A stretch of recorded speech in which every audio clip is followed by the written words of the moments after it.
I've got a plan, Mr. Douglas. I could be a leader, if you know what I mean. That's the way, Mr. Mechanical Ship. And if you leave that like and subscribe bit till last, you'll have them watching this truckload of nonsense contently.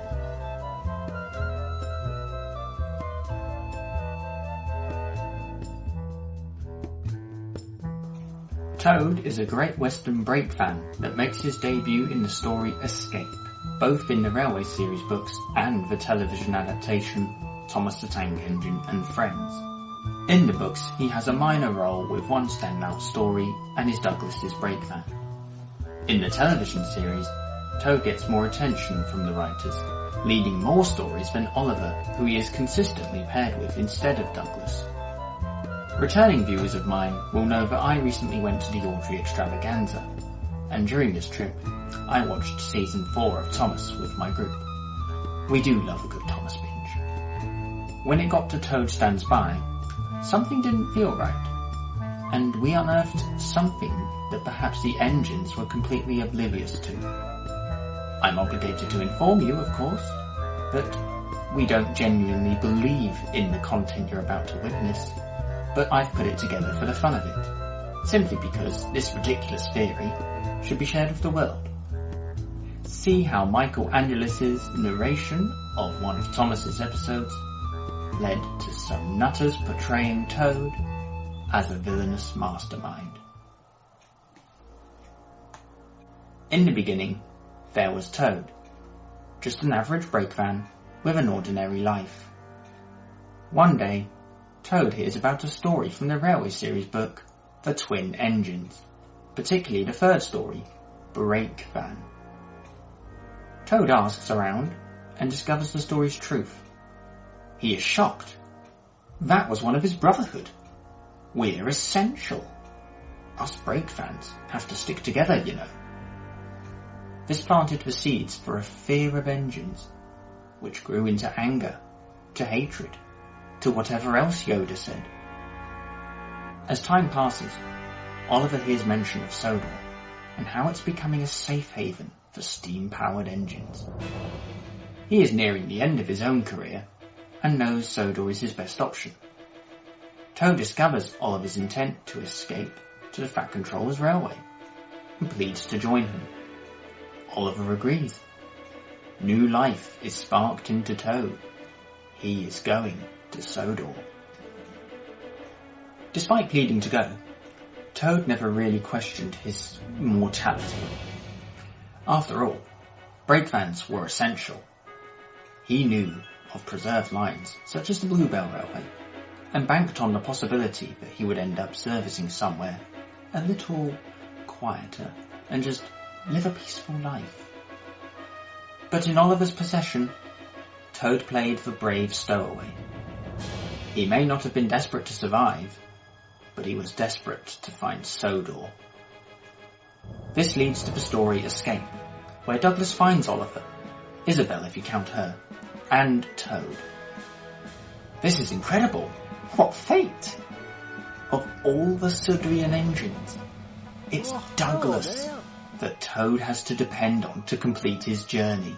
Toad initially dislikes the idea of being at Douglas's mercy, but relishes in the realization that Douglas is essentially smuggling what will eventually be his undoing. A brakevan hungry for revenge. The more Toad dwells on this idea, the more creative he gets. Making the claim of gratitude, Toad requests to be Douglas's personal brakevan. Honoured, the unsuspecting engine accepts. Toad is delighted. Everything is starting to fall into place. Now that he's on Sodor rails, and within close range of his nemesis, all Toad has to do is quietly observe. Get to know his new life before he starts playing with anyone.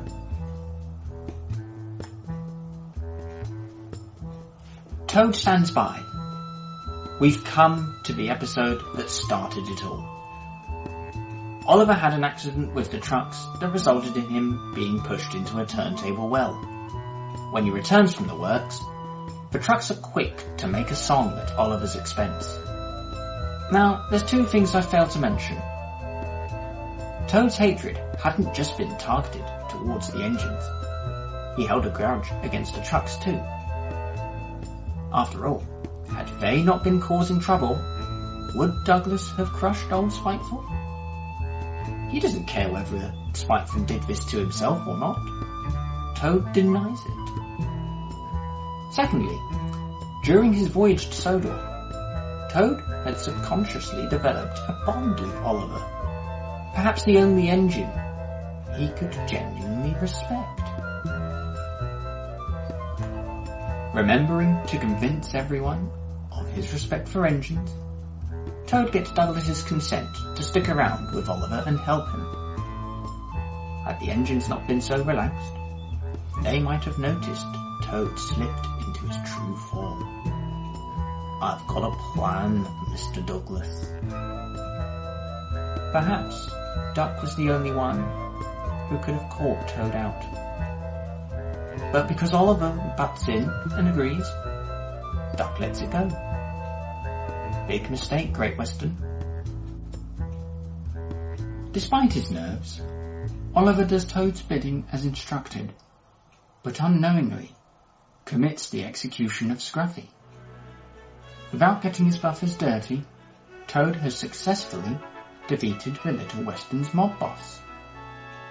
This forces the trucks to fall in line, out of fear, and the engines to respect Toad, as his idea has worked. They don't suspect that Scruffy's death was Toad's intention all along. After pulling a stunt like that, Toad decides to lay low for a while. He's worked out that he can pull the strings on this branch line. Now, to let things be normal for long enough, so that when he strikes, it is least expected. Without a leader, the trucks become more chaotic over time. Toad also grows tired of waiting, and slips again. Not noticing the genuine respect for Oliver, Toad turns to his only friend and vents his frustrations. I have forward-thinking views. I could be a leader, if you know what I mean. Without Duck around, Oliver doesn't suspect anything. Luckily, Gordon is too pompous to pay attention and suspect Toad's true nature. The trucks overhear the conversation and are offended that a brakevan isn't satisfied by doing their job. They give Toad the chance to lead a train by starting a runaway. Despite the embarrassment of crashing into a pond, Toad gets a rush from the runaway. It's not what he had in mind, but he's gained something most valuable: the loyalty of the trucks.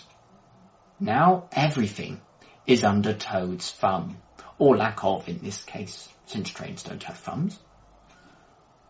Maybe it's time to get down to the real business. Reminding you all that this is all a load of nonsense, really, and should only amuse or intrigue you. I'm going to pull a slight retcon here, so please don't bother complaining to me about the fact that a different brakevan appears in the episode that I'm about to mention. Twin trouble. Toad has been on this railway for some time now. He knows that Donald and Douglas have an unbreakable bond. But nothing lasts forever. So long as Donald is close to Douglas, Toad can't get his revenge on the brakevan smasher. So his next move is to split them up, because he's Douglas's brakevan. Toad goes with him on their goods trains. Donald and Douglas head a goods train one day, and Trevor has broken down on the crossing ahead. Toad seizes the moment, and as the twins are trying to stop, Toad forces the trucks on. This gives enough of a push to crash the twins. Toad intended this to be the start of multiple incidents that would gradually drive the twins apart. But surprisingly, they fell out there and then. Best of all, nobody suspects the gentlemanly Brakevan. Toad was beside himself with glee. The Brakevan had Douglas all to himself. At last. Everything is set up for Toad to exact the perfect revenge. It's to teach them all a lesson he'd be wanting. But how will he do it?